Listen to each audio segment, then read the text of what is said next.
ਸਤਿ ਸ਼੍ਰੀ ਅਕਾਲ। ਤੁਸੀਂ ਦੇਖ ਰਹੇ ਹੋ ਪੰਜਾਬ ਮੇਲ USA TV। ਮੇਰਾ ਨਾਮ ਜਤਿੰਦਰ ਸਿੰਘ ਖਹਿਰਾ। ਖਬਰਾਂ ਦੇ ਇਸ ਬੁਲੇਟਿਨ 'ਚ ਤੁਹਾਡਾ ਸਵਾਗਤ ਹੈ। ਖਬਰਾਂ ਦੇ ਇਸ ਬੁਲੇਟਿਨ ਦੇ ਸਪਾਂਸਰ ਨੇ ਰੀਮੈਕਸ ਦੇ ਰੀਅਲਟਰ ਗੁਰਜਤਿੰਦਰ ਸਿੰਘ ਰੰਧਾਵਾ, ਜਿਨ੍ਹਾਂ ਤੋਂ ਤੁਸੀਂ ਹਰ ਤਰ੍ਹਾਂ ਦੀ ਪ੍ਰਾਪਰਟੀ ਖਰੀਦ ਅਤੇ ਵੇਚ ਸਕਦੇ ਹੋ। ਰੀਅਲ ਸਟੇਟ ਦੀ ਦੁਨੀਆ ਦਾ ਮੰਨਿਆ ਪ੍ਰਮੰਨਿਆ ਨਾਮ। ਹੁਣ ਨਿਗਾਹ ਮਾਰਦੇ ਹਾਂ ਚੋਣਵੀਆਂ ਖਬਰਾਂ ਤੇ। ਬਾਈਡਨ ਵੱਲੋਂ ਸਾਊਦੀ ਅਰਬ ਨੂੰ ਨਤੀਜੇ ਭੁਗਤਣ ਦੀ ਚੇਤਾਵਨੀ। ਮੋਹਾਲੀ ਹਮਲੇ ਦਾ ਮੁੱਖ ਮੁਲਜ਼ਮ ਚੜ੍ਹਤ ਸਿੰਘ ਮੁੰਬਈ ਤੋਂ ਗ੍ਰਿਫਤਾਰ। ਬਾਬਲ ਕਲਾਂ ਪੁਲਿਸ ਗੋਲੀਬਾਰੀ ਕਾਂਡ ਸੁਖਬੀਰ ਬਾਦਲ ਤੋਂ ਪੁੱਛ ਪੜਤਾਲ। ਟੀਨੂ ਫਰਾਰੀ ਮਾਮਲਾ ਪ੍ਰਿਤਪਾਲ ਸਿੰਘ ਨੂੰ ਜੇਲ੍ਹ ਭੇਜਿਆ। ਸਿੱਧੂ ਮੂਸੇਵਾਲਾ ਕੇਸ ਪੁਲਿਸ ਨੇ ਨਾਮਜ਼ਦ ਮੁਲਜ਼ਮ ਨੂੰ ਹਿਰਾਸਤ 'ਚ ਲਿਆ। ਤੇ ਹੁਣ ਖਬਰਾਂ ਵਿਸਤਾਰ ਦੇ ਨਾਲ। ਅਮਰੀਕੀ ਰਾਸ਼ਟਰਪਤੀ ਜੋ ਬਾਈਡਨ ਨੇ ਕਿਹਾ ਕਿ ਰਿਆਦ ਦੀ ਅਗਵਾਈ ਹੇਠਲੇ OPEC ਗੱਠਜੋੜ ਨੇ ਤੇਲ ਉਤਪਾਦਨ ਘਟਾਉਣ ਦਾ ਫੈਸਲਾ ਕੀਤਾ ਹੈ। ਇਸ ਲਈ ਸਾਊਦੀ ਅਰਬ ਨੂੰ ਨਤੀਜੇ ਭੁਗਤਣੇ ਪੈਣਗੇ। ਇਸੇ ਦੌਰਾਨ ਡੈਮੋਕ੍ਰੈਟਿਕ ਸੰਸਦ ਮੈਂਬਰਾਂ ਨੇ ਸਾਊਦੀ ਅਰਬ ਦੇ ਨਾਲ ਸਹਿਯੋਗ ਰੋਕਣ ਦਾ ਸੱਦਾ ਦਿੱਤਾ ਹੈ। ਬਾਈਡਨ ਨੇ ਕਿਹਾ ਕਿ ਉਹ ਜਲਦ ਹੀ ਕਾਰਵਾਈ ਦਾ ਐਲਾਨ ਕਰਨਗੇ, ਕਿਉਂਕਿ ਉਹਨਾਂ ਦੇ ਸਹਿਯੋਗੀ ਤੇਲ ਉਤਪਾਦਨ ਘਟਾਏ ਜਾਣ ਦੇ ਮੱਦੇਨਜ਼ਰ ਸਾਊਦੀ ਅਰਬ ਦੇ ਨਾਲ ਆਪਣੇ ਰਿਸ਼ਤਿਆਂ ਦਾ ਮੁਲਾਂਕਣ ਕਰ ਰਹੇ ਨੇ। ਕੋਨੈਕਟੀਕਟ ਤੋਂ ਡੈਮੋਕ੍ਰੈਟਿਕ ਸੰਸਦ ਮੈਂਬਰ ਸੇਨ ਰਿਚਰਡ ਬਲੂਮੈਥਲ ਅਤੇ ਕੈਲੀਫੋਰਨੀਆ ਤੋਂ ਰਿਪਬਲਿਕ ਆਗੂ ਰੌਕ ਖੰਨਾ ਨੇ ਇੱਕ ਬਿੱਲ ਪੇਸ਼ ਕੀਤਾ ਹੈ, ਜਿਸ ਤਹਿਤ ਸਾਊਦੀ ਅਰਬ ਨੂੰ ਅਮਰੀਕੀ ਹਥਿਆਰਾਂ ਦੀ ਵਿਕਰੀ 1 ਸਾਲ ਲਈ ਤੁਰੰਤ ਬੰਦ ਹੋ ਜਾਵੇਗੀ। ਇਸ ਦੇ ਨਾਲ ਸਾਊਦੀ ਅਰਬ ਨੂੰ ਵੱਖ-ਵੱਖ ਪੁਰਜ਼ਿਆਂ ਦੀ ਵਿਕਰੀ ਤੇ ਵੀ ਰੋਕ ਲਾਉਣੀ ਪਵੇਗੀ। ਹੁਣ ਦੇਖਣਾ ਇਹ ਹੈ ਕਿ ਜੋ ਬਾਈਡਨ ਸਾਊਦੀ ਅਰਬ ਪ੍ਰਤੀ ਆਪਣੀ ਨਾਖੁਸ਼ੀ ਕਿਸ ਤਰ੍ਹਾਂ ਜ਼ਾਹਰ ਕਰਦੇ ਨੇ। ਰਾਸ਼ਟਰਪਤੀ ਦਾ ਅਹੁਦਾ ਸੰਭਾਲਦੇ ਹੀ ਬਾਈਡਨ ਨੇ ਸਾਊਦੀ ਅਰਬ ਦੇ ਮਨੁੱਖੀ ਅਧਿਕਾਰਾਂ ਸੰਬੰਧੀ ਰਿਕਾਰਡ ਨੂੰ ਦੇਖਦਿਆਂ ਉਸ ਨਾਲ ਅਮਰੀਕਾ ਦੇ ਰਿਸ਼ਤਿਆਂ ਦੇ ਮੁੜ ਮੁਲਾਂਕਣ ਦਾ ਅਹਿਦ ਕੀਤਾ ਸੀ, ਪਰ ਬਾਅਦ ਵਿੱਚ ਉਹਨਾਂ ਸਾਊਦੀ ਅਰਬ ਦਾ ਦੌਰਾ ਵੀ ਕੀਤਾ ਸੀ। ਬਾਈਡਨ ਨੇ ਕਿਹਾ ਕਿ ਉਹ ਕਾਂਗਰਸ ਦੇ ਨਾਲ ਵਿਚਾਰ ਚਰਚਾ ਤੋਂ ਬਾਅਦ ਕੋਈ ਅਗਲਾ ਕਦਮ ਚੁੱਕਣਗੇ। ਉਹਨਾਂ ਕਿਹਾ ਕਿ ਸਾਊਦੀ ਅਰਬ ਨੂੰ ਕੁਝ ਨਤੀਜੇ ਤਾਂ ਭੁਗਤਣੇ ਪੈਣਗੇ। ਮੋਹਾਲੀ ਸੈਕਟਰ 77 ਸਥਿਤ ਪੰਜਾਬ ਪੁਲਿਸ ਦੇ ਇੰਟੈਲੀਜੈਂਸ ਵਿੰਗ ਦੇ ਮੁੱਖ ਦਫ਼ਤਰ ਤੇ RPG ਹਮਲੇ ਦਾ ਮੁੱਖ ਮੁਲਜ਼ਮ ਚੜ੍ਹਤ ਸਿੰਘ ਨੂੰ ਮੁੰਬਈ ਤੋਂ ਗ੍ਰਿਫਤਾਰ ਕੀਤਾ ਗਿਆ। ਇਹ ਜਾਣਕਾਰੀ ਪੰਜਾਬ ਦੇ DGP ਨੇ ਟਵੀਟ ਕਰਕੇ ਸਾਂਝੀ ਕੀਤੀ ਹੈ। ਚੜ੍ਹਤ ਸਿੰਘ ਵਿਦੇਸ਼ ਵਿੱਚ ਬੈਠ ਕੇ ਅਪਰਾਧਿਕ ਗਤੀਵਿਧੀਆਂ ਚਲਾਉਣ ਵਾਲੇ ਗੈਂਗਸਟਰ ਅਤੇ ਅੱਤਵਾਦੀ ਬਣੇ ਲਖਬੀਰ ਲੰਡਾ ਦਾ ਨੇੜਲਾ ਸਾਥੀ ਦੱਸਿਆ ਜਾ ਰਿਹਾ ਹੈ। DGP ਨੇ ਕਿਹਾ ਕਿ ਪੰਜਾਬ ਪੁਲਿਸ ਨੇ ਇਸ ਕਾਰਵਾਈ ਨੂੰ ਕੌਮੀ ਜਾਂਚ ਏਜੰਸੀ ਅਤੇ ETS ਮਹਾਰਾਸ਼ਟਰ ਨੇ ਸਾਂਝੇ ਆਪਰੇਸ਼ਨ ਦੌਰਾਨ ਅੰਜਾਮ ਦਿੱਤਾ ਹੈ। ਜ਼ਿਕਰਯੋਗ ਹੈ ਕਿ ਪਿਛਲੇ ਦਿਨੀ ਸੋਹਾਣਾ ਪੁਲਿਸ ਵੱਲੋਂ ਇਸ ਮਾਮਲੇ ਦੇ ਵਿੱਚ ਪਹਿਲਾਂ ਗ੍ਰਿਫਤਾਰ ਮੁਲਜ਼ਮ ਖਿਲਾਫ ਮੋਹਾਲੀ ਅਦਾਲਤ ਦੇ ਵਿੱਚ 272 ਪੰਨਿਆਂ ਦਾ ਚਲਾਨ ਪੇਸ਼ ਕੀਤਾ ਗਿਆ ਸੀ। ਬਾਬਲ ਕਲਾਂ ਪੁਲਿਸ ਗੋਲੀਬਾਰੀ ਕਾਂਡ ਬਾਰੇ ਵਿਸ਼ੇਸ਼ ਜਾਂਚ ਟੀਮ ਨੇ ਵੀਰਵਾਰ ਨੂੰ ਸ਼੍ਰੋਮਣੀ ਅਕਾਲੀ ਦਲ ਦੇ ਪ੍ਰਧਾਨ ਸੁਖਬੀਰ ਬਾਦਲ ਤੋਂ ਪੁੱਛ ਪੜਤਾਲ ਕੀਤੀ ਹੈ। ਇਸ ਜਾਂਚ ਟੀਮ ਦੀ ਅਗਵਾਈ inspector general non Nihal Singh ਕਰ ਰਹੇ ਨੇ। ਸੁਖਬੀਰ ਬਾਦਲ ਤੋਂ ਪੁੱਛਗਿੱਛ ਇੱਥੋਂ ਦੇ ਸੈਕਟਰ 32 ਸਥਿਤ ਪੁਲਿਸ ਆਫੀਸਰਸ ਇੰਸਟੀਚਿਊਟ ਵਿੱਚ ਕੀਤੀ ਗਈ। ਜ਼ਿਕਰਯੋਗ ਹੈ ਕਿ ਕੋਟਕਪੂਰਾ ਪੁਲਿਸ ਗੋਲੀਬਾਰੀ ਘਟਨਾ ਬਾਰੇ ਸਾਬਕਾ ਮੁੱਖ ਮੰਤਰੀ ਪ੍ਰਕਾਸ਼ ਸਿੰਘ ਬਾਦਲ ਤੋਂ ਬੀਤੇ ਦਿਨੀ ਪੁੱਛ ਪੜਤਾਲ ਕੀਤੀ ਗਈ ਸੀ।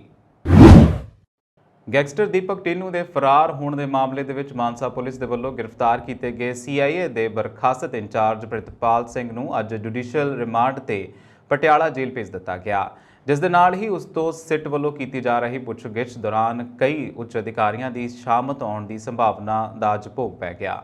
ਉਧਰ ਦੀਪਕ ਟੀਨੂ ਨੂੰ ਭਜਾਉਣ 'ਚ ਮਦਦ ਕਰਨ ਵਾਲੇ 3 ਜਣਿਆਂ ਨੂੰ ਮਾਨਸਾ ਦੀ ਅਦਾਲਤ ਵੱਲੋਂ 19 ਅਕਤੂਬਰ ਤੱਕ 7 ਦਿਨਾਂ ਦੇ ਪੁਲਿਸ ਰਿਮਾਂਡ ਦੇ ਉੱਤੇ ਭੇਜ ਦਿੱਤਾ ਹੈ।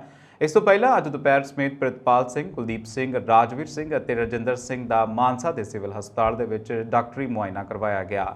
ਡਾਕਟਰੀ ਮੁਆਇਨੇ ਅਤੇ ਅਦਾਲਤ ਵਿੱਚ ਪੇਸ਼ ਕਰਨ ਦੌਰਾਨ CIA ਦੇ ਬਰਖਾਸਤ ਇੰਚਾਰਜ ਪ੍ਰਿਤਪਾਲ ਸਿੰਘ ਦੇ ਚਿਹਰੇ ਉੱਤੇ ਮੁਸਕਰਾਹਟ ਅਤੇ ਰੌਣਕ ਦਿਖਾਈ ਦੇ ਰਹੀ ਸੀ। ਜਾਣਕਾਰੀ ਮੁਤਾਬਕ ਦੀਪਕ ਟੀਨੂ ਨੇ ਪ੍ਰਿਤਪਾਲ ਦੀ ਗ੍ਰਿਫਤਾਰੀ 'ਚੋਂ ਫਰਾਰ ਹੋਣ ਦੇ ਲਈ 2 ਮਾਡਿਊਲ ਵਰਤੇ ਸਨ। ਇੱਕ ਪੁਲਿਸ ਅਧਿਕਾਰੀ ਨੇ ਦੱਸਿਆ ਕਿ ਜ਼ੀਰਕਪੁਰ ਵਾਲੀ ਸੜਕ ਨੂੰ ਮੇਕਅਪ ਦੀ ਮਾਹਿਰ ਹੋਣ ਕਾਰਨ ਹੀ ਉਸ ਨੂੰ ਦੀਪਕ ਟੀਨੂ ਨੇ ਚਿਹਰੇ ਦਾ ਹਾਵ ਭਾਵ ਬਦਲਣ ਲਈ ਲੁਧਿਆਣਾ ਤੋਂ ਫੜੇ ਗਏ 3 ਜਣਿਆਂ ਰਾਹੀਂ ਮਾਨਸਾ ਬੁਲਾਇਆ ਗਿਆ ਸੀ। ਸਿੱਧੂ ਮੂਸੇਵਾਲਾ ਕਤਲकांड ਦੇ ਮਾਮਲੇ ਦੇ ਵਿੱਚ ਇੱਕ ਨਾਮਜ਼ਦ ਮੁਲਜ਼ਮ ਨੂੰ ਹਿਰਾਸਤ ਦੇ ਵਿੱਚ ਲਿਆ ਗਿਆ ਹੈ। ਉਹ ਮਰਹੂਮ ਪੰਜਾਬੀ ਗਾਇਕ ਦੇ ਮੂਸਾ ਪਿੰਡ ਦਾ ਗੁਆਂਢੀ ਜਗਤਾਰ ਸਿੰਘ ਹੈ। ਇਸ ਕਿਸੇ ਸਮੇਂ ਉਸ ਦੀ ਗਾਇਕ ਮੂਸੇਵਾਲ ਨਾਲ ਸਭ ਤੋਂ ਵੱਧ ਨੇੜਤਾ ਸੀ। ਉਸ ਨੂੰ ਪੁਲਿਸ ਵੱਲੋਂ ਉਸ ਵੇਲੇ ਹਿਰਾਸਤ ਦੇ ਵਿੱਚ ਲਿਆ ਗਿਆ ਜਦੋਂ ਅੰਮ੍ਰਿਤਸਰ ਦੇ ਹਵਾਈ ਅੱਡੇ ਤੋਂ ਦੁਬਈ ਜਾ ਰਿਹਾ ਸੀ। ਦੱਸਿਆ ਗਿਆ ਹੈ ਕਿ ਉਸ ਵਿਰੁੱਧ ਪੁਲਿਸ ਵੱਲੋਂ ਲੁੱਕ ਆਊਟ ਨੋਟਿਸ ਜਾਰੀ ਕੀਤਾ ਗਿਆ ਸੀ। ਸਿੱਧੂ ਮੂਸੇਵਾਲੇ ਦੇ ਪਿਤਾ ਬਲਕੌਰ ਸਿੰਘ ਨੇ ਮਾਨਸਾ ਪੁਲਿਸ ਕੋਲ ਸ਼ੱਕ ਦੇ ਆਧਾਰ ਉੱਤੇ ਉਸ ਦਾ ਅਸਿੱਧੇ ਤੌਰ ਤੇ ਕਤਲ ਦੇ ਵਿੱਚ ਹੱਥ ਦੱਸਿਆ ਗਿਆ ਸੀ। ਉਸ ਉੱਪਰ ਪੁਲਿਸ ਵੱਲੋਂ ਮਾਮਲਾ ਦਰਜ ਕੀਤਾ ਹੋਇਆ ਸੀ ਅਤੇ ਉਸ ਦਾ ਨਾਂ ਚਾਰਜਸ਼ੀਟ ਦੇ ਵਿੱਚ ਵੀ ਦੱਸਿਆ ਗਿਆ ਹੈ। ਮਾਨਸਾ ਦੇ SSP ਗੌਰਵ ਤੂਰ ਨੇ ਦੱਸਿਆ ਕਿ ਪੁਲਿਸ ਦੇ ਵੱਲੋਂ ਉਸ ਨੂੰ ਹਿਰਾਸਤ ਦੇ ਵਿੱਚ ਲੈ ਲਿਆ ਗਿਆ ਹੈ। ਉਸ ਨੂੰ ਅੰਮ੍ਰਿਤਸਰ ਤੋਂ ਲੈਣ ਦੇ ਲਈ ਮਾਨਸਾ ਪੁਲਿਸ ਦੀ ਟੀਮ ਰਵਾਨਾ ਹੋ ਗਈ ਹੈ। ਦਾਣਾ ਮੰਡੀ ਟਰਾਂਸਪੋਰਟੇਸ਼ਨ ਟੈਂਡਰ ਘਪਲੇ ਦੇ ਵਿੱਚ ਵਿਜੀਲੈਂਸ ਨੇ ਅੱਜ ਸਾਬਕਾ ਮੰਤਰੀ ਭਾਰਤ ਭੂਸ਼ਣ ਆਸ਼ੂ ਦੇ ਕਰੀਬੀ ਕਾਂਗਰਸੀ ਕਾਉਂਸਲਰ ਗਗਨਦੀਪ ਸਿੰਘ ਸੰਨੀ ਭੱਲਾ ਨੂੰ ਗ੍ਰਿਫਤਾਰ ਕਰ ਲਿਆ। ਜਾਣਕਾਰੀ ਅਨੁਸਾਰ ਵਿਜੀਲੈਂਸ ਦੀ ਟੀਮ ਸੰਨੀ ਭੱਲਾ ਨੂੰ ਅੱਜ ਪੁੱਛ ਪੜਤਾਲ ਲਈ ਸੱਦਿਆ ਗਿਆ ਸੀ, ਜਿਸ ਦੌਰਾਨ ਕੁਝ ਸਵਾਲਾਂ ਦੇ ਤਸੱਲੀ ਬਖਸ਼ ਜਵਾਬ ਨਾ ਦੇਣ ਕਾਰਨ ਵਿਜੀਲੈਂਸ ਦੀ ਟੀਮ ਨੇ ਉਸ ਨੂੰ ਗ੍ਰਿਫਤਾਰ ਕਰ ਲਿਆ। ਕਾਉਂਸਲਰ ਭੱਲਾ ਤੇ ਦੋਸ਼ ਹਨ ਕਿ ਦਾਣਾ ਮੰਡੀ ਟਰਾਂਸਪੋਰਟੇਸ਼ਨ ਟੈਂਡਰ ਘਪਲੇ ਸੰਬੰਧੀ ਉਸ ਨੂੰ ਕਾਫੀ ਜਾਣਕਾਰੀ ਸੀ ਤੇ ਜਾਂਚ ਦੌਰਾਨ ਇਸ ਮਾਮਲੇ ਦੇ ਵਿੱਚ ਉਸ ਦੀ ਮਿਲੀ ਭਗਤ ਦੇ ਕਈ ਸਬੂਤ ਮਿਲੇ ਨੇ। ਭੱਲਾ ਦੀ ਗ੍ਰਿਫਤਾਰੀ ਮਗਰੋਂ ਇੱਕ ਵਾਰ ਮੁੜ ਕਾਂਗਰਸੀ ਨਿਸ਼ਾਨੇ ਤੇ ਆ ਗਏ ਨੇ। ਜਾਣਕਾਰੀ ਅਨੁਸਾਰ ਵਿਜੀਲੈਂਸ ਦੇ ਵੱਲੋਂ ਵੀਰਵਾਰ ਨੂੰ ਭੱਲਾ ਨੂੰ ਅਦਾਲਤ ਦੇ ਵਿੱਚ ਪੇਸ਼ ਕੀਤਾ ਜਾਵੇਗਾ। ਜ਼ਿਕਰਯੋਗ ਹੈ ਕਿ ਟੈਂਡਰ ਘਪਲੇ 'ਚ ਸਾਬਕਾ ਮੰਤਰੀ ਭਾਰਤ ਭੂਸ਼ਣ ਆਸ਼ੂ ਨੂੰ ਵਿਜੀਲੈਂਸ ਦੀ ਟੀਮ ਨੇ ਇੱਕ ਸੈਲੂਨ ਦੇ ਵਿੱਚੋਂ ਗ੍ਰਿਫਤਾਰ ਕੀਤਾ ਸੀ ਤੇ ਕਰੀਬ 8 ਦਿਨ ਪੁਲਿਸ ਰਿਮਾਂਡ ਤੇ ਰੱਖਣ ਤੋਂ ਬਾਅਦ ਉਹਨਾਂ ਨੂੰ ਪਟਿਆਲਾ ਜੇਲ੍ਹ ਭੇਜਿਆ ਗਿਆ ਸੀ। ਉਦੋਂ ਤੋਂ ਵਿਜੀਲੈਂਸ ਦੀਆਂ ਕਈ ਟੀਮਾਂ ਇਸ ਮਾਮਲੇ ਦੀ ਜਾਂਚ ਵਿੱਚ ਲੱਗੀਆਂ ਹੋਈਆਂ ਨੇ। ਸੰਨੀ ਭੱਲਾ ਨੂੰ ਪਹਿਲਾਂ ਵੀ ਕਈ ਵਾਰ ਪੁੱਛ ਪੜਤਾਲ ਲਈ ਸੱਦਿਆ ਜਾ ਚੁੱਕਿਆ ਹੈ ਅਤੇ ਵਿਜੀਲੈਂਸ ਦੇ ਵੱਲੋਂ ਅੱਜ 3-4 ਘੰਟਿਆਂ ਦੀ ਪੁੱਛ ਪੜਤਾਲ ਮਗਰੋਂ ਕਾਉਂਸਲਰ ਦੀ ਗ੍ਰਿਫਤਾਰੀ ਕੀਤੀ ਗਈ ਹੈ। ਐਸਐਸਪੀ ਵਿਜੀਲੈਂਸ ਰਵਿੰਦਰਪਾਲ ਸਿੰਘ ਸੰਧੂ ਨੇ ਦੱਸਿਆ ਕਿ ਸੰਨੀ ਭੱਲਾ ਦੀ ਗ੍ਰਿਫਤਾਰੀ ਦਾਣਾ ਮੰਡੀ ਟਰਾਂਸਪੋਰਟੇਸ਼ਨ ਟੈਂਡਰ ਘੁਟਾਲੇ 'ਚ ਹੋਈ ਹੈ। ਉਨ੍ਹਾਂ ਕਿਹਾ ਕਿ ਅਜਿਹੇ ਤੱਥ ਮਿਲੇ ਨੇ ਜਿਸ ਨਾਲ ਇਹ ਕਿਹਾ ਜਾ ਸਕਦਾ ਹੈ ਕਿ ਘੁਟਾਲੇ 'ਚ ਸੰਨੀ ਭੱਲਾ ਦੀ ਵੀ ਮਿਲੀ ਭਗਤ ਹੈ। ਸਾਬਕਾ ਮੰਤਰੀ ਭਾਰਤ ਭੂਸ਼ਣ ਆਸ਼ੂ ਨੂੰ ਸ਼ਹੀਦ ਭਗਤ ਸਿੰਘ ਨਗਰ ਜ਼ਿਲ੍ਹੇ ਦੀਆਂ ਮੰਡੀਆਂ ਦੇ ਵਿੱਚ ਹੋਏ ਟੈਂਡਰ ਘੁਟਾਲੇ ਦੇ ਮਾਮਲੇ ਦੇ ਵਿੱਚ ਨਾਮਜ਼ਦ ਕਰ ਲਿਆ ਗਿਆ ਹੈ। ਜ਼ਿਲ੍ਹਾ ਅਦਾਲਤ ਨੇ ਆਸ਼ੂ ਨੂੰ 3 ਦਿਨਾਂ ਦੇ ਪੁਲਿਸ ਰਿਮਾਂਡ ਦੇ ਉੱਤੇ ਭੇਜ ਦਿੱਤਾ। ਵਿਜੀਲੈਂਸ ਬਿਊਰੋ ਦੇ ਬੁਲਾਰੇ ਨੇ ਦੱਸਿਆ ਕਿ ਸ਼ਹੀਦ ਭਗਤ ਸਿੰਘ ਨਗਰ ਜ਼ਿਲ੍ਹੇ ਦੀਆਂ ਮੰਡੀਆਂ ਦੇ ਵਿੱਚ ਲੇਬਰ ਅਤੇ ਟਰਾਂਸਪੋਰਟੇਸ਼ਨ ਦੇ ਟੈਂਡਰਾਂ ਦੇ ਵਿੱਚ ਹੋਏ ਇੱਕ ਵੱਡੇ ਘਪਲੇ ਦੀ ਜਾਂਚ ਕਰਨ ਮਗਰੋਂ ਮੁਲਜ਼ਮ ਠੇਕੇਦਾਰ ਤੇਲੂ ਰਾਮ, ਯਸ਼ਪਾਲ ਅਤੇ ਅਜੇਪਾਲ ਵਾਸੀ ਪਿੰਡ ਉਦਨੋਵਾਲ ਨੇ ਤਹਿਸੀਲ ਬਲਾਚੌਰ ਖਿਲਾਫ ਵਿਜੀਲੈਂਸ ਬਿਊਰੋ ਜਲੰਧਰ ਵਿੱਚ ਕੇਸ ਦਰਜ ਕੀਤਾ ਹੋਇਆ ਹੈ। ਮੁੱਖ ਮੰਤਰੀ ਮੁਲਜ਼ਮ ਤੇਲੂ ਰਾਮ ਠੇਕੇਦਾਰ ਨੇ ਵਿਜੀਲੈਂਸ ਬਿਊਰੋ ਨੂੰ ਦੱਸਿਆ ਕਿ ਉਸਨੇ ਆਪਣੇ ਪਿੰਡ ਦੇ ਵਸਨੀਕ ਯਸ਼ਪਾਲ ਅਤੇ ਅਜੇਪਾਲ ਦੀ ਡੀਐਫਐਸਸੀ ਰਾਕੇਸ਼ ਭਾਸਕਰ ਦੇ ਨਾਲ ਮੁਲਾਕਾਤ ਕਰਾਉਣ ਦੇ ਵਿੱਚ ਮਦਦ ਕੀਤੀ ਸੀ, ਜਿਨ੍ਹਾਂ ਨੇ ਬਾਅਦ ਵਿੱਚ ਸਾਬਕਾ ਮੰਤਰੀ ਆਸ਼ੂ ਰਾਹੀਂ ਟੈਂਡਰ ਵੀ ਪ੍ਰਾਪਤ ਕੀਤੇ ਸਨ। ਤੇਲੂ ਰਾਮ ਦੀ ਡਾਇਰੀ ਤੋਂ ਵੀ ਕਾਫੀ ਜਾਣਕਾਰੀ ਮਿਲੀ ਹੈ। ਉਹਨਾਂ ਦੱਸਿਆ ਕਿ ਤਫਤੀਸ਼ ਦੇ ਆਧਾਰ ਤੇ ਸਾਬਕਾ ਮੰਤਰੀ ਨੂੰ ਮੁਕੱਦਮੇ ਦੇ ਵਿੱਚ ਸ਼ਾਮਲ ਕਰਕੇ ਅਦਾਲਤ ਤੋਂ ਉਹਨਾਂ ਦਾ ਪ੍ਰੋਡਕਸ਼ਨ ਵਾਰੰਟ ਲਿਆ ਗਿਆ ਹੈ। ਪੁਲਿਸ ਰਿਮਾਂਡ ਦੌਰਾਨ ਭਾਰਤ ਭੂਸ਼ਣ ਆਸ਼ੂ ਤੋਂ ਉਹਨਾਂ ਦੇ ਕਾਰਜਕਾਲ ਦੌਰਾਨ ਹੋਏ ਭ੍ਰਿਸ਼ਟਾਚਾਰ ਸੰਬੰਧੀ ਪੁੱਛ ਪੜਤਾਲ ਕੀਤੀ ਜਾਵੇਗੀ। ਆਪ ਸਰਕਾਰ ਨੇ ਵੀ ਸ਼ਰਾਬ ਕਾਰੋਬਾਰ ਦੇ ਡਿਫਾਲਟਰ ਠੇਕੇਦਾਰਾਂ ਦੇ ਵੱਲ ਖੜੇ ਕਰੋੜਾਂ ਰੁਪਏ ਦੇ ਬਕਾਏ ਉਗਰਾਉਣ ਦੇ ਵਿੱਚ ਕੋਈ ਫੁਰਤੀ ਨਹੀਂ ਦਿਖਾਈ। ਜਾਣਕਾਰੀ ਅਨੁਸਾਰ ਐਨਫੋਰਸਮੈਂਟ ਡਾਇਰੈਕਟੋਰੇਟ ਦੇ ਨਿਸ਼ਾਨੇ ਤੇ ਆਈ ਦੀਪ ਮਲਹੋਤਰਾ ਦੇ ਪਰਿਵਾਰ ਦੀ ਹਿੱਸੇਦਾਰੀ ਵਾਲੀ ਸਟਾਰ ਵਾਈਨ ਵੀ 5 ਸਾਲਾਂ ਤੋਂ ਡਿਫਾਲਟਰ ਹੈ। ਸਟਾਰ ਵਾਈਨ ਕੋਲ 2016-17 ਦੌਰਾਨ ਸੁਨਾਮ ਗਰੁੱਪ ਤਹਿਤ ਸ਼ਰਾਬ ਦਾ ਕਾਰੋਬਾਰ ਸੀ ਤੇ ਇਸ ਕੰਪਨੀ ਦੇ ਵੱਲ 16.35 ਕਰੋੜ ਰੁਪਏ ਦਾ ਬਕਾਇਆ ਖੜਾ ਹੈ। ਦੀਪ ਮਲਹੋਤਰਾ ਦਾ ਲੜਕਾ ਗੌਰਵ ਮਲਹੋਤਰਾ ਇਸ ਕੰਪਨੀ ਦੇ ਵਿੱਚ ਹਿੱਸੇਦਾਰ ਹੈ। ਸੂਤਰਾਂ ਅਨੁਸਾਰ ਨਵੀਂ ਸਰਕਾਰ ਨੇ ਹਾਲੇ ਤੱਕ ਕਿਸੇ ਵੀ ਸ਼ਰਾਬ ਕੰਪਨੀ ਤੋਂ ਵਸੂਲੀ ਨਹੀਂ ਕੀਤੀ।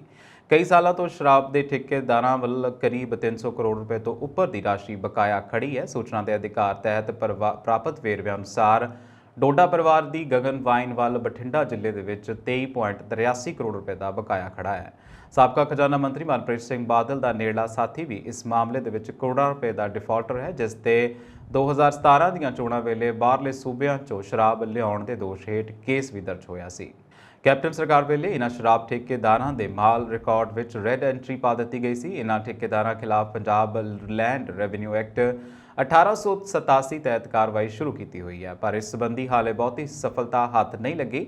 ਸੂਤਰ ਆਖਦੇ ਨੇ ਕਿ ਜੇਕਰ ਸ਼ਰਾਬ ਠੇਕੇਦਾਰਾਂ ਤੋਂ ਇਹ ਬਕਾਇਆ ਹੀ ਵਸੂਲ ਲਵੇ ਤਾਂ ਕਿਸਾਨਾਂ ਦੀ ਮੂੰਗੀ ਤੇ ਮੱਕੀ ਦੀ MSP ਤੇ ਖਰੀਦ ਵਾਲੇ ਬਕਾਏ ਧਾਰੇ ਜਾ ਸਕਦੇ ਨੇ। ਨਾਮੀ ਸ਼ਰਾਬ ਦੇ ਕਾਰੋਬਾਰੀ ਸਿੰਗਲਾ ਪਰਿਵਾਰ ਦੀ ਰਾਇਲ ਵਾਈਨ ਵੱਲ ਵੀ 21.16 ਕਰੋੜ ਰੁਪਏ ਦਾ ਬਕਾਇਆ ਖੜਾ ਹੈ। ਸਿੰਗਲਾ ਪਰਿਵਾਰ ਦੇ ਕੋਲ 2016-17 ਵਿੱਚ ਸੰਗਰੂਰ ਗਰੁੱਪ ਦੇ ਠੇਕੇ ਸਨ।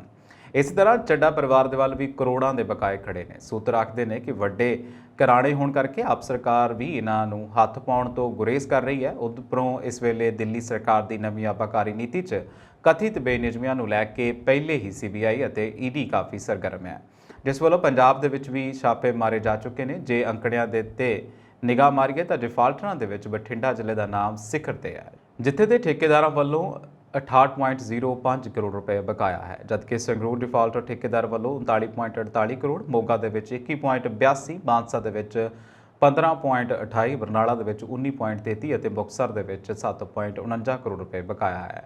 ਪਿਛਲੀ ਸਰਕਾਰਾਂ ਨੇ ਵੀ ਵਸੂਲੀ ਦੇ ਮਾਮਲੇ ਦੇ ਵਿੱਚ ਖਾਨਾ ਪੂਰਤੀ ਕੀਤੀ ਸੀ ਤੇ ਹੁਣ ਵਾਲੀ ਨਵੀਂ ਸਰਕਾਰ ਵੀ ਉਸੇ ਤਰ੍ਹਾਂ ਕਰ ਰਹੀ ਹੈ।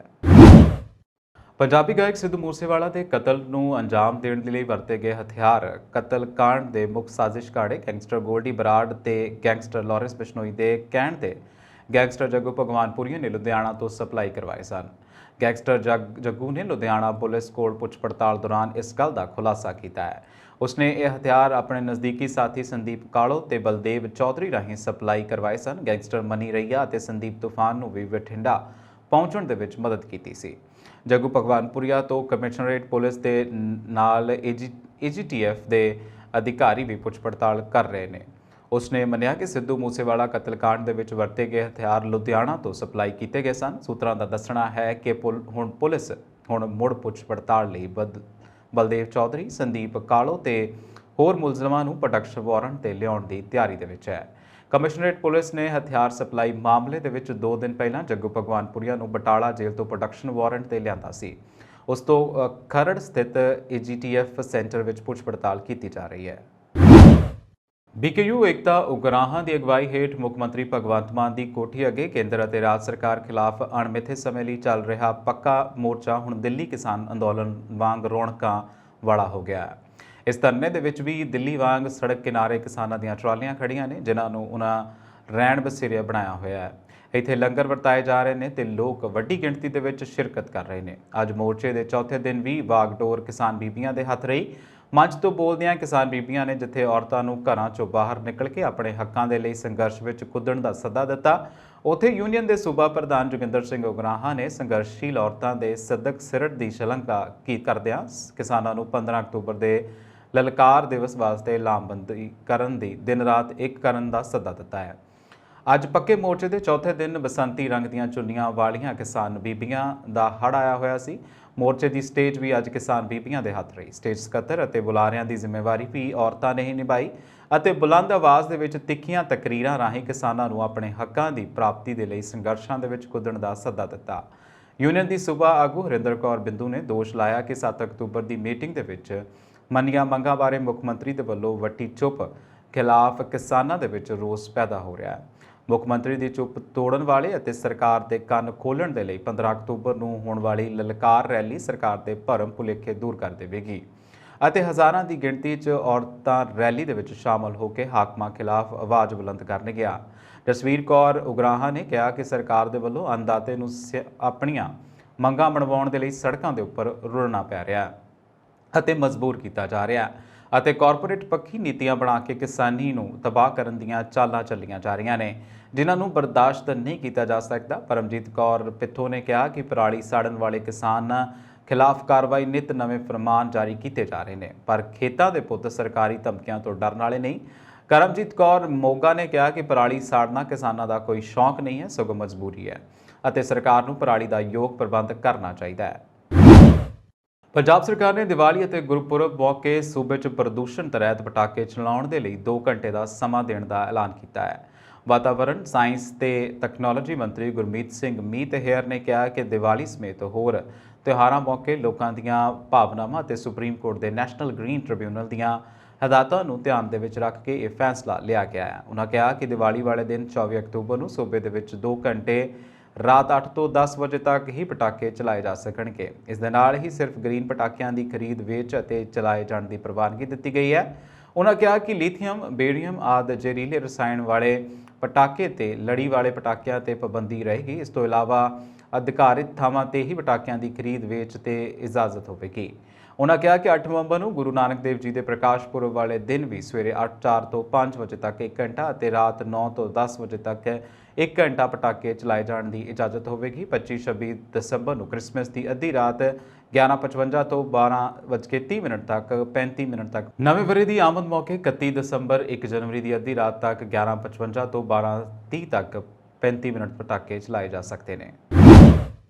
ਪੰਜਾਬ 'ਚ ਇਸ ਵਾਰ ਝੋਨੇ ਦੀ ਫਸਲ 'ਚ ਨਮੀ ਦੇ ਮਾਪਦੰਡਾਂ ਨੂੰ ਲੈ ਕੇ ਅੜਿੱਕੇ ਖੜੇ ਹੋ ਸਕਦੇ ਨੇ। ਕਿਸਾਨਾਂ ਤੇ ਆੜ੍ਹਤੀਏ ਇਸ ਗੱਲ ਤੋਂ ਫਿਕਰਮੰਦ ਹਨ ਕਿਉਂਕਿ ਮੰਡੀਆਂ 'ਚ ਆਈ ਫਸਲ 'ਚ ਨਮੀ ਦੀ ਮਾਤਰਾ ਨਿਸ਼ਚਿਤ ਮਾਪਦੰਡਾਂ ਤੋਂ ਜ਼ਿਆਦਾ ਆ ਰਹੀ ਹੈ। ਖਰੀਦ ਏਜੰਸੀਆਂ ਅਤੇ ਖਾਸ ਕਰਕੇ ਚੌਲ ਮਿੱਲ ਮਾਲਕਾਂ ਨੇ ਮਾਪਦੰਡਾਂ ਤੋਂ ਹੇਠਾਂ ਫਸਲ ਚੁੱਕਣ ਤੋਂ ਕਿਨਾਰਾ ਕਰ ਲਿਆ ਹੈ। ਅੱਜ ਭਾਰਤੀ ਖੁਰਾਕ ਨਿਗਮ ਦੇ ਚੇਅਰਮੈਨ ਤੇ ਮੈਨੇਜਿੰਗ ਡਾਇਰੈਕਟਰ ਅਸ਼ੋਕ ਮੀਨਾ ਨੇ ਪੰਜਾਬ ਵਿੱਚ ਝੋਨੇ ਦੇ ਖਰੀਦ ਦੇ ਪ੍ਰਬੰਧਾਂ ਦਾ ਜਾਇਜ਼ਾ ਲਿਆ। ਉਹਨਾਂ ਅੱਜ ਖੰਨਾ ਦੀ ਅਨਾਜ ਮੰਡੀ ਦਾ ਦੌਰਾ ਕੀਤਾ ਅਤੇ ਝੋਨੇ ਦੀ ਆਈ ਫਸਲ ਬਾਰੇ ਕਿਸਾਨਾਂ ਤੇ ਆੜ੍ਹਤੀਆਂ ਦੇ ਨਾਲ ਗੱਲਬਾਤ ਕੀਤੀ।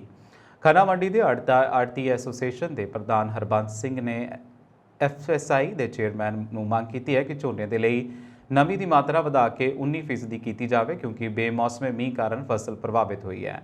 ਚੇਅਰਮੈਨ ਨੇ ਕਿਹਾ ਕਿ ਇਸ ਦੀ ਤਕਨੀਕੀ ਸਮੀਖਿਆ ਕੀਤੀ ਜਾਵੇਗੀ। ਆੜ੍ਹਤੀ ਐਸੋਸੀਏਸ਼ਨ ਪੰਜਾਬ ਦੇ ਸੂਬਾ ਪ੍ਰਧਾਨ ਰਵਿੰਦਰ ਸਿੰਘ ਚੀਮਾ ਨੇ ਮੰਗ ਕੀਤੀ ਹੈ ਕਿ ਕੇਂਦਰ ਸਰਕਾਰ ਪੰਜਾਬ ਦੇ ਵਿੱਚ ਮੀਂਹ ਅਤੇ ਠੰਡ ਕਰਕੇ ਪ੍ਰਭਾਵਿਤ ਫਸਲ ਨੂੰ ਦੇਖਦੇ ਹੋਏ ਨਮੀ ਦੇ ਮਾਪਦੰਡਾਂ ਦੇ ਵਿੱਚ ਨਰਮੀ ਲਿਆਏ। ਇਸੇ ਦੌਰਾਨ ਪਤਾ ਲੱਗਾ ਹੈ ਕਿ ਖਰੜ ਮੰਡੀ ਦੇ ਵਿੱਚ ਚੌਲ ਮਿਲ ਮਾਲਕਾਂ ਨੇ ਵੱਧ ਨਮੀ ਵਾਲਾ ਝੋਨਾ ਕੱਟ ਲਗਾ ਕੇ ਚੁੱਕਣ ਦੀ ਗੱਲ ਕੀਤੀ ਹੈ।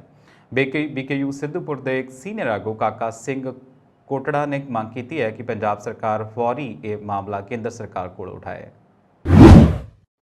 ਸਿੱਖਿਆ ਮੰਤਰੀ ਹਰਜੋਤ ਸਿੰਘ ਬੈਂਸ ਨਾਲ ਅੱਜ ਚੰਡੀਗੜ੍ਹ ਸਥਿਤ ਪੰਜਾਬ ਭਵਨ ਵਿੱਚ ਹੋਈ ETT ਟੈਟ ਪਾਸ ਬੇਰੁਜ਼ਗਾਰ 2364 ਸੰਘਰਸ਼ ਕਮੇਟੀ ਦੇ ਵਫਦ ਦੀ ਮੀਟਿੰਗ ਬੇਸਿੱਟਾ ਰਹੀ, ਜਿਸ ਮਗਰੋਂ ਪਿਛਲੇ 4 ਦਿਨਾਂ ਤੋਂ ਪਾਣੀ ਵਾਲੀ ਟੈਂਕੀ ਤੇ ਡਟੇ ਹੋਏ ਸੂਬਾ ਪ੍ਰਧਾਨ ਸੁਰਿੰਦਰਪਾਲ ਗੁਰਦਾਸਪੁਰ ਨੇ ਐਲਾਨ ਕੀਤਾ ਹੈ ਕਿ ਭਲਕੇ 13 ਅਕਤੂਬਰ ਤੋਂ ਟੈਂਕੀ ਉੱਪਰ ਅਤੇ ਟੈਂਕੀ ਹੇਠਾਂ ਮਰਨ ਵਰਤ ਸ਼ੁਰੂ ਕਰ ਦਿੱਤਾ ਜਾਵੇਗਾ। ਯੂਨੀਅਨ ਆਗੂਆਂ ਨੇ ਦੱਸਿਆ ਕਿ ਮੀਟਿੰਗ ਦੌਰਾਨ ਸਿੱਖਿਆ ਮੰਤਰੀ ਦੇ ਵੱਲੋਂ ਇਹ ਸ਼ਰਤ ਰੱਖੀ ਗਈ ਸੀ, ਪਹਿਲਾਂ ਸੁਰਿੰਦਰਪਾਲ ਗੁਰਦਾਸਪੁਰ ਨੂੰ ਟੈਂਕੀ ਤੋਂ ਹੇਠਾਂ ਉਤਾਰਿਆ ਜਾਵੇ, ਪਰ ਸੰਘਰਸ਼ ਕਮੇਟੀ ਦੇ ਵਫਦ ਨੇ ਮੌਕੇ ਤੇ ਹੀ ਸਪਸ਼ਟ ਜਵਾਬ ਦੇ ਦਿੱਤਾ। ਸਿੱਖਿਆ ਮੰਤਰੀ ਦੇ ਵੱਲੋਂ ਇਸ ਦਾ ਵਿਰੋਧ ਕੀਤਾ ਗਿਆ ਤੇ ਮੀਟਿੰਗ ਕਿਸੇ ਸਿੱਟੇ ਤੇ ਪਹੁੰਚਣ ਤੋਂ ਬਿਨਾਂ ਹੀ ਖਤਮ ਕਰ ਦਿੱਤੀ ਗਈ। ਜਾਣਕਾਰੀ ਅਨੁਸਾਰ ਪਿਛਲੇ 10 ਦਿਨਾਂ ਤੋਂ ਸੰਗਰੂਰ ਵਿੱਚ ETT ਟੈਟ ਪਾਸ ਬੇਰੁਜ਼ਗਾਰ 2364 ਸੰਘਰਸ਼ ਕਮੇਟੀ ਪੰਜਾਬ ਦੀ ਅਗਵਾਈ ਹੇਠ ਬੇਰੁਜ਼ਗਾਰ ਅਧਿਆਪਕਾਂ ਦਾ ਮਰਨ ਵਰਤ ਚੱਲ ਰਿਹਾ ਸੀ, ਜਿਸ ਨੂੰ ਬੀਤੇ ਕੱਲ੍ਹ ਪ੍ਰਸ਼ਾਸਨ ਦੇ ਵੱਲੋਂ ਸਿੱਖਿਆ ਮੰਤਰੀ ਹਰਜੋਤ ਸਿੰਘ ਬੈਂਸ ਦੇ ਨਾਲ ਮੀਟਿੰਗ ਤੈਅ ਕਰਨ ਦਾ ਭਰੋਸਾ ਦੇਣ ਮਗਰੋਂ ਮੁਲਤਵੀ ਕਰ ਦਿੱਤਾ ਗਿਆ ਸੀ। ਇਸ ਮੌਕੇ ਪਾਣੀ ਵਾਲੀ ਟੈਂਕੀ ਤੇ ਚੜ੍ਹੇ ਹੋਏ ਸੂਬਾ ਪ੍ਰਧਾਨ ਸੁਰਿੰਦਰਪਾਲ ਗੁਰਦਾਸਪੁਰ ਨੇ ਐਲਾਨ ਕੀਤਾ ਕਿ ਉਹ ਉਦੋਂ ਤੱਕ ਟੈਂਕੀ ਤੋਂ ਹੇਠਾਂ ਨਹੀਂ ਉਤਰਦੇ ਜਦੋਂ ਤੱਕ ਪੰਜਾਬ ਸਰਕਾਰ 2364 ETT ਪਾਸ ਅਸਾਮੀਆਂ ਦੀ ਭਰਤੀ ਬਹਾਲ ਕਰਨ ਦੇ ਲਈ ਅਦਾਲਤ ਦੇ ਵਿੱਚ ਹਲਫਨਾਮਾ ਦਾਇਰ ਨਹੀਂ ਕਰਦੀ। ਬੇਰੁਜ਼ਗਾਰ B.Ed ਟੈਟ ਪਾਸ ਅਧਿਆਪਕਾਂ ਦੀ ਅੱਜ ਸਿੱਖਿਆ ਵਿਭਾਗ ਹਰਜੋਤ ਸਿੰਘ ਬੈਂਸ ਦੇ ਨਾਲ ਕਾਂਗਰਸ ਸਰਕਾਰ ਦੇ ਵੱਲੋਂ ਜਾਰੀ 4161 ਮਾਸਟਰ ਕੇਡਰ ਅਸਾਮੀਆਂ ਦੀਆਂ ਉੱਤਰ ਕੁੰਜੀਆਂ ਦੇ ਵਿੱਚ ਦੁਰਸਤੀ ਕਰਵਾਉਣ ਸਮੇਤ 55% ਦੀ ਸ਼ਰਤ ਰੱਦ ਕਰਵਾਉਣ, ਬਾਹਰਲੇ ਰਾਜਾਂ ਦੇ ਉਮੀਦਵਾਰਾਂ ਦਾ ਪੰਜਾਬ ਦੀਆਂ ਨੌਕਰੀਆਂ ਤੇ ਡਾਕਾ ਕਰਾਉਣ ਤੇ ਲੈਕਚਰਰ ਭਰਤੀ ਵਿੱਚੋਂ ਬਾਹਰ ਕੀਤੇ ਵਿਸ਼ੇ ਮੁੜ ਸ਼ਾਮਲ ਕਰਵਾਉਣ ਦੀ ਮੰਗ ਸੰਬੰਧੀ ਹੋਈ ਮੀਟਿੰਗ ਬੇਸਿੱਟਾ ਰਹੀ ਹੈ। ਇਸ ਮਗਰੋਂ ਬੇਰੁਜ਼ਗਾਰ ਅਧਿਆਪਕਾਂ ਵੱਲੋਂ ਅਕਤੂਬਰ 16 ਨੂੰ ਮੁੜ ਮੁੱਖ ਮੰਤਰੀ ਦੀ ਕੋਠੀ ਦੇ ਘਿਰਾਓ ਦਾ ਐਲਾਨ ਕੀਤਾ ਗਿਆ। ਯੂਨੀਅਨ ਦੇ ਸੂਬਾ ਪ੍ਰਧਾਨ ਸੁਖਵਿੰਦਰ ਸਿੰਘ ਢਿਲਵਾਂ ਤੇ ਗਗਨਦੀਪ ਕੌਰ ਨੇ ਦੱਸਿਆ ਕਿ ਪੈਨਲ ਮੀਟਿੰਗ ਤੈਅ ਕਰਵਾਉਣ ਦੇ ਬਾਵਜੂਦ ਅੱਜ ਮੀਟਿੰਗ ਦੇ ਵਿੱਚ ਸਿਰਫ ਸਿੱਖਿਆ ਮੰਤਰੀ ਹੀ ਸ਼ਾਮਲ ਹੋਏ। ਹਰਿਆਣਾ ਦੇ ਵਿੱਚ ਵੱਖਰੀ ਗੁਰਦੁਆਰਾ ਕਮੇਟੀ ਮਾਮਲੇ ਸੰਬੰਧੀ ਸ਼੍ਰੀ ਅਕਾਲ ਤਖਤ ਦੇ ਜਥੇਦਾਰ ਗਿਆਨੀ ਹਰਪ੍ਰੀਤ ਸਿੰਘ ਨੇ ਸ਼੍ਰੋਮਣੀ ਕਮੇਟੀ ਨੂੰ ਆਖਿਆ ਕਿ ਇਸ ਸੰਬੰਧੀ ਵਿੱਚ ਪੰਥਕ ਇਕੱਠ ਬੁਲਾਉਣ ਤੋਂ ਪਹਿਲਾਂ ਉਹ ਸਿੱਖ ਵਕੀਲਾਂ ਅਤੇ ਸਿੱਖ ਬੁੱਧੀਜੀਵੀਆਂ ਦੀ ਇੱਕ ਉੱਚ ਤਾਕਤੀ ਕਮੇਟੀ ਬਣਾਵੇ, ਜਿਸ ਕੋਲ ਸ਼੍ਰੋਮਣੀ ਕਮੇਟੀ ਦੀ ਮਜ਼ਬੂਤੀ ਦੇ ਲਈ ਕਾਨੂੰਨੀ, ਧਾਰਮਿਕ ਅਤੇ ਰਾਜਸੀ ਪੱਖ ਤੋਂ ਸਲਾਹ ਲਈ ਜਾਵੇ। ਸੁਪਰੀਮ ਕੋਰਟ ਵੱਲੋਂ ਹਰਿਆਣਾ ਵਿੱਚ ਵੱਖਰੀ ਗੁਰਦੁਆਰਾ ਕਮੇਟੀ ਲਈ ਐਕਟ ਨੂੰ ਮਾਨਤਾ ਦਿੱਤੇ ਜਾਣ ਮਗਰੋਂ ਸ਼੍ਰੋਮਣੀ ਕਮੇਟੀ ਦੇ ਵੱਲੋਂ ਇਸ ਦਾ ਵਿਰੋਧ ਕੀਤਾ ਜਾ ਰਿਹਾ ਹੈ ਅਤੇ ਫੈਸਲੇ ਖਿਲਾਫ ਨਜ਼ਰਸਾਨੀ ਪਟੀਸ਼ਨ ਪਾਉਣ ਦੀ ਤਿਆਰੀ ਕੀਤੀ ਜਾ ਰਹੀ ਹੈ। ਇਸ ਸਬੰਧ ਵਿੱਚ 30 ਸਤੰਬਰ ਨੂੰ ਸ਼੍ਰੋਮਣੀ ਕਮੇਟੀ ਮੈਂਬਰਾਂ ਦੀ ਮੀਟਿੰਗ ਦੇ ਵਿੱਚ ਮਤਾ ਪਾ ਕੇ ਅਪੀਲ ਕੀਤੀ ਗਈ ਸੀ। ਸ਼੍ਰੀ ਅਕਾਲ ਤਖਤ ਦੇ ਜਥੇਦਾਰ ਕੌਮ ਦੀ ਅਗਵਾਈ ਕਰਨ ਅਤੇ ਸਮੁੱਚੀ ਕੌਮ ਉਹਨਾਂ ਦੀ ਅਗਵਾਈ ਹੇਠ ਇਸ ਫੈਸਲੇ ਖਿਲਾਫ ਸੰਘਰਸ਼ ਲੜੇ। ਉਹਨਾਂ ਨੂੰ ਇਸ ਸਬੰਧ ਵਿੱਚ 5 ਸਿੰਘ ਸਾਹਿਬਾਨਾਂ ਦੀ ਮੀਟਿੰਗ ਸੱਦ ਕੇ ਮਾਮਲਾ ਵਿਚਾਰਨ ਅਤੇ ਦੇਸ਼ ਵਿਦੇਸ਼ ਦੇ ਸਿੱਖਾਂ ਦਾ ਪੰਥਕ ਇਕੱਠ ਸੱਦਣ ਦੀ ਅਪੀਲ ਵੀ ਕੀਤੀ ਗਈ ਹੈ। ਸ਼੍ਰੋਮਣੀ ਕਮੇਟੀ ਮੈਂਬਰਾਂ ਦੇ ਅਪੀਲ ਦੇ ਆਧਾਰ ਤੇ ਜਥੇਦਾਰ ਗਿਆਨੀ ਹਰਪ੍ਰੀਤ ਸਿੰਘ ਨੇ ਸ਼੍ਰੋਮਣੀ ਕਮੇਟੀ ਨੂੰ ਇੱਕ ਪੱਤਰ 'ਚ ਆਖਿਆ ਕਿ ਉਹ ਇਸ ਮਾਮਲੇ ਦੇ ਵਿੱਚ ਪੰਥਕ ਇਕੱਠ ਸੱਦਣ ਤੋਂ ਪਹਿਲਾਂ ਸ਼੍ਰੋਮਣੀ ਕਮੇਟੀ ਸਿੱਖ ਵਕੀਲਾਂ ਅਤੇ ਸਿੱਖ ਬੁੱਧੀਜੀਵੀਆਂ ਦੀ ਇੱਕ ਉੱਚ ਤਾਕਤੀ ਕਮੇਟੀ ਬਣਾਵੇ, ਜਿਸ ਕਮੇਟੀ ਦੇ ਵਿੱਚ ਵਿਚਾਰ ਕੀਤਾ ਜਾਵੇ ਕਿ ਸ਼੍ਰੋਮਣੀ ਕਮੇਟੀ ਦੀ ਮਜ਼ਬੂਤੀ ਦੇ ਲਈ ਕਾਨੂੰਨੀ, ਧਾਰਮਿਕ ਤੇ ਰਾਜਸੀ ਤੌਰ ਤੇ ਕੀ ਕੁਝ ਕੀਤਾ ਜਾ ਸਕਦਾ ਹੈ। ਇਸ ਮਾਮਲੇ ਦੇ ਵਿੱਚ ਉੱਚ ਤਾਕਤੀ ਕਮੇਟੀ ਦੇ ਕੋਲੋਂ ਸੁਝਾਅ ਲਏ ਜਾਣ, ਜਿਸ ਮਗਰੋਂ ਉਹਨਾਂ ਸੁਝਾਵਾਂ ਤੇ ਅਮਲ ਕਰਨ ਵਾਸਤੇ ਪੰਥਕ ਇਕੱਠ ਸੱਦ ਕੇ ਪੰਥ ਦੀਆਂ ਨਾਮਵਰ ਸੰਪਰਦਾਵਾਂ ਅਤੇ ਜਥੇਬੰਦੀਆਂ ਕੋਲੋਂ ਪ੍ਰਵਾਨਗੀ ਲਈ ਜਾ ਸਕਦੀ ਹੈ। ਉਹਨਾਂ ਕਿਹਾ ਕਿ ਭਾਰਤ ਸਰਕਾਰ ਵੱਲੋਂ ਕਾਨੂੰਨ ਦੀ ਆੜ ਲੈ ਕੇ ਸ਼੍ਰੋਮਣੀ ਕਮੇਟੀ ਦੀ ਅਖੰਡਤਾ ਨੂੰ ਭੰਗ ਕਰਨ ਦੇ ਕੀਤੇ ਜਾ ਰਹੇ ਯਤਨ ਨਿੰਦਣਯੋਗ ਨੇ। ਇਸ ਮਾਮਲੇ ਨੂੰ ਲੈ ਕੇ ਹਰਿਆਣਾ ਤੇ ਪੰਜਾਬ ਦੇ ਸਿੱਖ ਪਹਿਲਾਂ ਹੀ ਆਪਸ ਦੇ ਵਿੱਚ ਵੰਡੇ ਹੋਏ ਨੇ। ਹਰਿਆਣਾ ਵਿਚਲੇ ਕੁਝ ਸਿੱਖ ਸੁਪਰੀਮ ਕੋਰਟ ਦੇ ਇਸ ਫੈਸਲੇ ਦਾ ਸਵਾਗਤ ਕਰ ਰਹੇ ਨੇ, ਜਦੋਂ ਕਿ ਕੁਝ ਸਿੱਖ ਸ਼੍ਰੋਮਣੀ ਕਮੇਟੀ ਦੇ ਨਾਲ ਹਨ। ਸੁਪਰੀਮ ਕੋਰਟ ਦੇ ਇਸ ਫੈਸਲੇ ਤੋਂ ਬਾਅਦ ਹਰਿਆਣਾ ਦੇ ਕੁਝ ਸਿੱਖਾਂ ਦੇ ਵਿੱਚ ਇਸ ਕਮੇਟੀ ਦੇ ਪ੍ਰਧਾਨ ਦੇ ਅਹੁਦੇ ਨੂੰ ਲੈ ਕੇ ਆਪਸੀ ਪਾਟੋ ਧਾੜ ਚੱਲ ਰਹੀ ਹੈ। ਸੁਪਰੀਮ ਕੋਰਟ ਦੇ ਇਸ ਫੈਸਲੇ ਤੋਂ ਬਾਅਦ ਸਿੱਖ ਬੁੱਧੀਜੀਵੀਆਂ ਖਦਸ਼ਾ ਪ੍ਰਗਟਾ ਰਹੇ ਨੇ ਕਿ ਸਿੱਖ ਗੁਰਦੁਆਰਾ ਐਕਟ 1925 ਨੂੰ ਤੋੜਨ ਤੋਂ ਬਾਅਦ ਪੰਜਾਬ ਵਿੱਚ ਮਾਝਾ ਮਾਲਵਾ ਦੁਆਬਾ ਦੇ ਆਧਾਰ ਤੇ ਗੁਰਦੁਆਰਿਆਂ ਦੀ ਵੰਡ ਕੀਤੀ ਜਾ ਸਕਦੀ ਹੈ। ਇਹ ਕਾਰਵਾਈ ਸਿੱਖ ਸੰਸਥਾਵਾਂ ਨੂੰ ਕਮਜ਼ੋਰ ਕਰਨ ਅਤੇ ਖੇਰੂ ਕਰਨ ਦੀ ਸਾਜ਼ਿਸ਼ ਹੈ। ਪ੍ਰਧਾਨ ਮੰਤਰੀ ਨਰਿੰਦਰ ਮੋਦੀ ਨੇ ਅੱਜ ਊਨਾ ਦੇ ਰੇਲਵੇ ਸਟੇਸ਼ਨ ਤੋਂ ਵੰਦੇ ਮਾਤਰਮ ਐਕਸਪ੍ਰੈਸ ਰੇਲ ਗੱਡੀ ਨੂੰ ਰਵਾਨਾ ਕੀਤਾ। ਹਿਮਾਚਲ ਤੋਂ ਸ਼ੁਰੂ ਕੀਤੀ ਗਈ ਇਹ ਪਹਿਲੀ ਹਾਈ ਸਪੀਡ ਲਗਜ਼ਰੀ ਰੇਲ ਸੇਵਾ ਹੈ ਜੋ ਕਿ ਅੰਬਾ ਔਂਦਰਾ ਤੋਂ ਦਿੱਲੀ ਤੱਕ ਜਾਵੇਗੀ। ਇਸ ਮੌਕੇ ਮੁੱਖ ਮੰਤਰੀ ਜੈਰਾਮ ਠਾਕੁਰ ਤੇ ਕੇਂਦਰੀ ਸੂਚਨਾ ਤੇ ਪ੍ਰਸਾਰਣ ਮੰਤਰੀ ਅਨੁਰਾਗ ਠਾਕੁਰ ਵੀ ਹਾਜ਼ਰ ਸਨ। ਇਸ ਮਗਰੋਂ ਪ੍ਰਧਾਨ ਮੰਤਰੀ ਨੇ ਊਨਾ ਜ਼ਿਲ੍ਹੇ ਦੇ ਹਰੋਲੀ ਵਿਧਾਨ ਸਭਾ ਹਲਕੇ ਦੇ ਵਿੱਚ ਬਲਕ ਡਰੱਗ ਪਾਰਕ ਦਾ ਵੀ ਉਦਘਾਟਨ ਕੀਤਾ ਤੇ Indian institute of information technology ਯਾਨੀ ਕਿ IIT ਸੰਸਥਾ ਹਿਮਾਚਲ ਦੇ ਲੋਕਾਂ ਨੂੰ ਸਮਰਪਿਤ ਕੀਤੀ। ਸੀਰੀਆ ਦੀ ਰਾਜਧਾਨੀ ਡਮਾਸਕਸ ਨੇੜੇ ਫੌਜੀ ਬੱਸ ਵਿੱਚ ਵੀਰਵਾਰ ਨੂੰ ਕੀਤੇ ਗਏ ਬੰਬ ਧਮਾਕੇ ਕਾਰਨ ਕਈ ਸੈਨਿਕਾਂ ਦੀ ਮੌਤ ਹੋ ਗਈ ਹੈ। ਇਸੇ ਦੌਰਾਨ ਕਈ ਸੈਨਿਕਾਂ ਦੇ ਜ਼ਖਮੀ ਹੋਣ ਦੀ ਵੀ ਖਬਰ ਹੈ। ਇਹ ਜਾਣਕਾਰੀ ਸੀਰੀਆ ਦੇ ਵਿਦੇਸ਼ ਮੰਤਰਾਲੇ ਵੱਲੋਂ ਦਿੱਤੀ ਗਈ ਹੈ। ਖਬਰ ਦੇ ਹੋਰ ਵੇਰਵੇ ਨਹੀਂ ਦਿੱਤੇ ਗਏ। ਫਿਲਹਾਲ ਇਹ ਕਿਸੇ ਅੱਤਵਾਦੀ ਗਰੋਹ ਨੇ ਧਮਾਕੇ ਬਾਰੇ ਜ਼ਿੰਮੇਵਾਰੀ ਨਹੀਂ ਲਈ। ਅਜਿਹਾ ਹੀ ਇਹ ਧਮਾਕਾ ਫਰਵਰੀ ਮਹੀਨੇ ਦੇ ਵਿੱਚ ਹੋਇਆ ਸੀ ਜਿਸ ਵਿੱਚ ਸੀਰੀਆ ਦੇ ਇੱਕ ਸੈਨਿਕ ਦੀ ਮੌਤ ਹੋ ਗਈ ਸੀ। ਨਿਊਜ਼ੀਲੈਂਡ ਸਰਕਾਰ ਨੇ ਵਿਸ਼ਵ ਪੱਧਰ ਤੇ ਮੁਲਾਜ਼ਮਾਂ ਦੀ ਘਾਟ ਵਿਚਾਲੇ 2 ਰੈਜ਼ੀਡੈਂਸ਼ੀਅਲ ਵੀਜ਼ਾ ਸ਼੍ਰੇਣੀਆਂ ਦੀ ਚੋਣ ਮੁੜ ਤੋਂ ਸ਼ੁਰੂ ਕਰਨ ਦੇ ਨਾਲ ਮੁਲਾਜ਼ਮਾਂ ਦੀ ਘਾਟ ਪੂਰੀ ਕਰਨ ਲਈ ਨਵੇਂ ਕਦਮ ਚੁੱਕਣ ਦਾ ਐਲਾਨ ਕੀਤਾ ਹੈ। ਇਸ ਤਹਿਤ ਸਰਕਾਰ ਨੇ 2 ਮੁੱਖ ਵਰਗਾਂ ਦੇ ਵਿੱਚ ਯੋਗ ਉਮੀਦਵਾਰਾਂ ਨੂੰ ਵੀਜ਼ਾ ਦੇਣ ਦਾ ਐਲਾਨ ਕੀਤਾ ਹੈ। ਸ਼ਿਨਹੂਆ ਨਿਊਜ਼ ਏਜੰਸੀ ਦੀ ਰਿਪੋਰਟ ਅਨੁਸਾਰ ਵਧੇਰੇ ਮੁਲਾਜ਼ਮਾਂ ਨੂੰ ਆਕਰਸ਼ਿਤ ਕਰਨ ਲਈ ਮੌਜੂਦਾ ਨਿਯਮਾਂ ਤਹਿਤ ਪ੍ਰਭਾਵਸ਼ਾਲੀ ਹੁਨਰਮੰਦ ਪ੍ਰਵਾਸੀ ਸ਼੍ਰੇਣੀ ਨੂੰ ਮੁੜ ਸ਼ੁਰੂ ਕੀਤਾ ਗਿਆ ਹੈ। 2 ਵਰ੍ਹੇ ਪਹਿਲਾਂ ਕੋਵਿਡ-19 ਮਹਾਮਾਰੀ ਕਾਰਨ ਇਸ ਤੇ ਰੋਕ ਲਗਾ ਦਿੱਤੀ ਗਈ ਸੀ। ਇਮੀਗ੍ਰੇਸ਼ਨ ਮੰਤਰੀ ਮਾਈਕਲ ਵੁੱਡ ਨੇ ਕਿਹਾ ਕਿ ਹੁਨਰਮੰਦ ਪ੍ਰਵਾਸੀ ਵਰਗ ਨੂੰ ਰਿਹਾਇਸ਼ੀ ਵੀਜ਼ਾ ਦੇਣ ਦੇ ਨਾਲ ਨਿਊਜ਼ੀਲੈਂਡ ਦੇ ਵਿੱਚ ਲੋੜੀਂਦੇ ਹੁਨਰਮੰਦ ਦੀ ਘਾਟ ਨੂੰ ਪੂਰਾ ਕਰਨ ਦੇ ਲਈ ਰਾਹ ਪੱਧਰਾ ਹੋ ਜਾਵੇਗਾ।